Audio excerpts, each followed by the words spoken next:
Flying जो मैंने start की थी वो at the age of 7 start की थी। कुछ सडन मूव ऐसे होते हैं जो हमने बगैर एक्सपो के करने होते हैं, या कुछ लोग फिजिबल नहीं होते उसमें करने होते हैं। अपनी ट्रेनिंग स्टार्ट की आरसी प्लेन से, एंड उसके बाद इसमें सर्वोस लगी हुई होती हैं, उसके साथ रिसीवर को बाइंड किया जाता है। बेसिकली 14 या 15 प्लेन्स है। मेरा पहला प्लेन था वो था ट्रेनर 40 साइज़ का, उस पर मैंने अपनी ट्रेनिंग स्टार्ट। इसमें आप ज़मीन पर रह के उड़ाते हैं, उसमें आप बैठ के उड़ाते हैं। बेसिकली ये जो प्लेन्स होते हैं इनके कंट्रोल्स वगैरह सेम होते हैं, रियल प्लेन से काफ़ी मैच करते हैं। अस्सलाम वालेकुम नाज़रीन, मैं हूं आपका होस्ट मोहम्मद इशर और आप लोग देख रहे हैं स्ट्रीट लाइफ इन पाकिस्तान।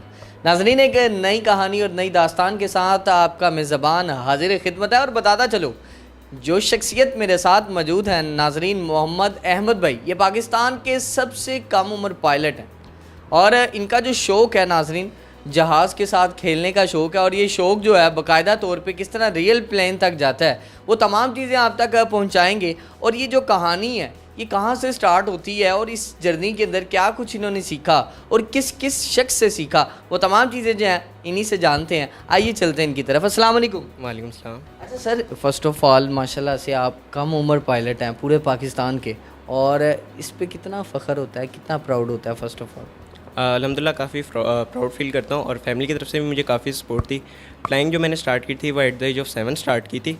उससे पहले मैं पेपर्स के प्लेन जो नॉर्मल प्रोजेक्ट वगैरह होते थे वो बनाया करता था। हम छोटे होते एक वो बनाते थे जो पेपर प्लेन आप कह रहे हैं, वो कागज़ का बना के उसको फूंक मार के उड़ाया जाता था, तो ये वहाँ से जर्नी स्टार्ट होती है? जी बिल्कुल ऐसा ही, पेपर के प्लेन बना रहा था।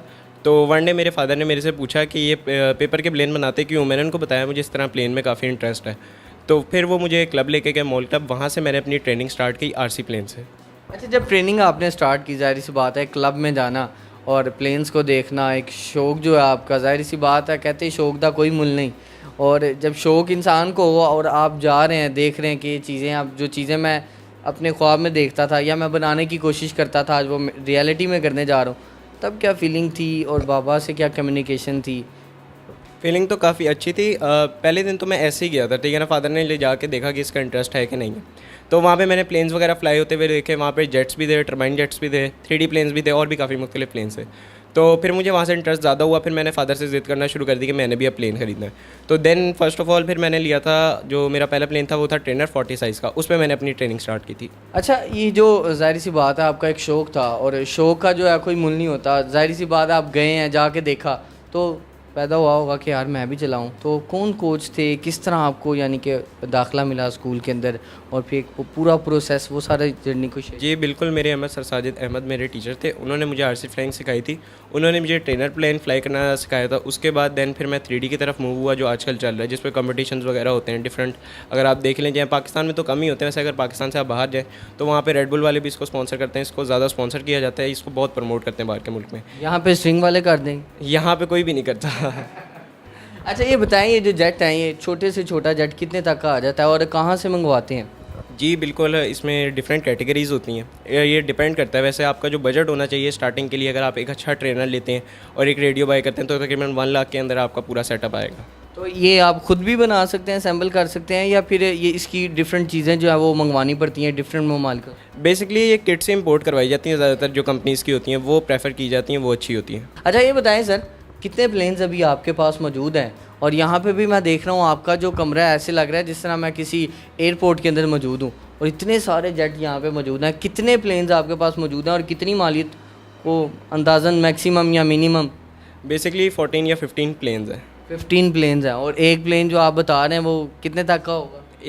अब डिफरेंट है प्राइस के ऊपर देखा जाए तो हर एक की डिफरेंट कैटेगरी है। 3D प्लेन की अलग प्राइस है, ट्रेनर प्लेन की अलग प्राइस है, हर एक की अपनी अपनी है। आपको जिसके अंदर मज़ा आता हो कि यार ये तो मेरा जो है ना एंड लेवल का शौक़ है, जिसको मैं चलाते हुए थकूंगा नहीं, सारा दिन चलाऊं तब भी नहीं थकूंगा। आरसी फैक्ट्री के ही हैं वो, EPP के प्लेन्स होते हैं। वो एक तो डैमेज नहीं होते इतनी जल्दी, तो वो मुझे बड़े अच्छे लगते हैं। अच्छा ये बताइएगा, एविएशन का यानी कि आपके साथ बड़ा कनेक्टेड है ये, इन तमाम चीज़ों को देखने के बाद इंसान को एक हुब पैदा होती है कि मैं एक रियल प्लेन की तरफ भी जाऊँ।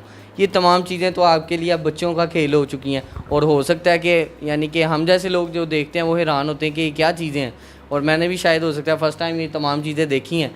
तो आपके लिए तो बच्चों का खेल है, अब रियल प्लेन की तरफ का क्या यानी कि इमेजिनेशन चल रही है और क्या आप अचीव करना चाहते हैं? बेसिकली ये जो प्लेन्स होते हैं इनके कंट्रोल्स वगैरह सेम होते हैं, रियल प्लेन से काफ़ी मैच करते हैं। अगर आप देखा जाए तो इसमें फर्स्ट पर्सन और थर्ड पर्सन का फ़र्क होता है। इसमें आप ज़मीन पर रह के उड़ाते हैं, उसमें आप बैठ के उड़ाते हैं, तो ये डिफरेंस होता है। अगर किसी ने असली प्लेन की तरफ मूव करना है तो इनसे ये काफ़ी नॉलेज हम कलेक्ट कर सकते हैं। अगर किसी को एविएशन की तरफ शौक है, वो पायलट बनना चाहता है और अगर ये अभी वो नहीं है, इतना कैपेबल नहीं है, नहीं कर सकता, तो वो इनसे अपना आगे ले जाके रियल प्लेन की तरफ मूव कर सकता है। अच्छा, एक फाइटर जेट का हम सुनते थे छोटे होते, माशरत उलूम या फिर सोशल स्टडीज़ की किताबों के अंदर एम आलम जैसे नाम जो हैं बड़े बड़े पाकिस्तान के, जिन्होंने रिकॉर्ड बनाए, वर्ल्ड रिकॉर्ड, फाइटर प्लेन्स भी कभी चलाए हैं कि नहीं, इस तरह की कोई सिलसिला कार?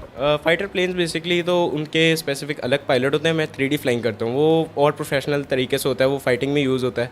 ये हमारे 3D प्लेन्स होते हैं, ये शौक वगैरह के लिए इस्तेमाल होते हैं। यानी जिस तरह रेड बुल के आपने देखा होगा कंपटीशन वगैरह होते हैं, उसमें प्लेन होते हैं, तो इन पे बेसिकली जो होते हैं ना, इस पर मूव्स वगैरह ऐड हो जाते हैं, तो ये इसके ऊपर चलता है सारा प्लेन। अच्छा सर, ये बताइएगा इसके अंदर जो चीज़ें लगी हुई हैं, जिस तरह के अब आपने देखा होगा जब बाइक या फिर गाड़ी को चलाते हैं उसका कोई ना कोई हैंडल ज़रूर होता है, तो आप किस तरह इसको राइट लेफ़्ट करते हैं, आप डाउन करते हैं, उसका क्या प्रोसीजर होता है? कोई आपके पास रिमोट वगैरह होता है? जी बिल्कुल ऐसा ही है, रिमोट के साथ कनेक्ट होते हैं, रिसीवर के साथ फ़र्स्ट ऑफ ऑल ये कनेक्ट होते हैं।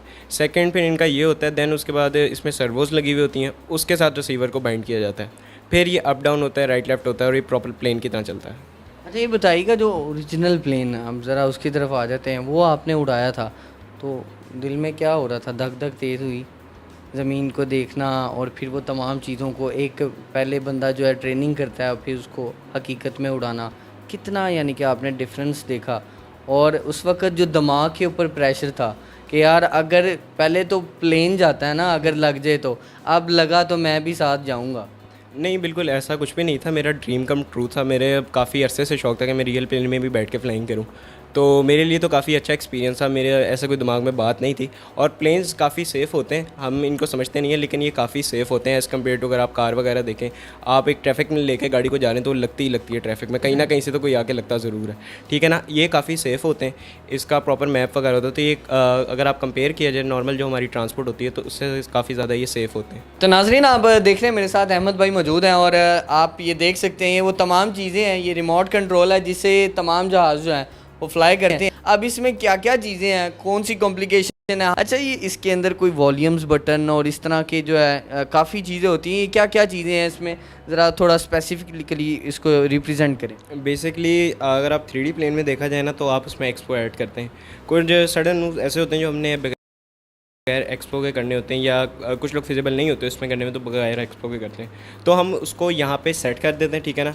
जो हमने मूव करना होता है वो कर लेते हैं, और अगर नेक्स्ट मूव करना होता है हम उसको स्विच कर देते हैं, तो प्लेन जो होता है अपने उस पर दोबारा वापस कर देते हैं। ये वाला जो आप बटन देख सकते हैं, इसका क्या काम था? बेसिकली एक्सपो के लिए यूज़ होता है, फिर इसमें किल स्विच होता है इंजन को ऑफ करने के लिए, ठीक है। और फिर मिक्सिंग हो जाती है, जो जेट प्लेन। मिक्सिंग किस चीज़ की जाती है? मिक्सिंग बेसिकली जो होती है आपके एलरॉन्स एलिवेटर इकट्ठे मूव करते हैं, ठीक है। इसके बाद अब ये जो दो बटन्स मैं देख रहा हूँ, ये भी इन्हीं काम के लिए यूज़ होते हैं, और ये नीचे वाले ट्रिम के लिए यूज़ होते हैं, ठीक है। ये ट्रिम क्या चीज़ होती है? ट्रिम बेसिकली ये होती है, अगर आपका जो एलिवेटर है वो अनइवन है, ज़्यादा ऊपर है, तो प्लेन ज़्यादा लिफ्ट जनरेट करेगा, तो हम उसको थोड़ा सा डाउन कर दे रहे हैं ट्रिम की वजह से। कहा था कि इसके अंदर कुछ मोटर्स भी होती हैं और फ्यूल टैंक, तो वो सारी चीज़ें अगर आप इसको यानी कि हमें दिखा सकें कि कौन कौन सी मोटर्स लगी हैं, क्या चीज़ें लगी हैं, और ये जो रिमोट कंट्रोल है ये किस तरह कनेक्ट होता है इसके साथ, ये भी ज़रा बताइए। ये बेसिकली रिसीवर होता है, ये इसके साथ कनेक्ट होता है, ठीक है। तो और अगर आप इधर आ जाएँ तो इसके अंदर ये सर्वो लगी हुई है, ये देखें, ये आपके रडर को लेफ़्ट कर रही है, देन फिर राइट कर रही है, और आगे फिर अगर आप आ जाएँ सेकंड, तो फिर ये एलिवेटर है, ये अप ये डाउन, जो पिच के लिए यूज़ होता है।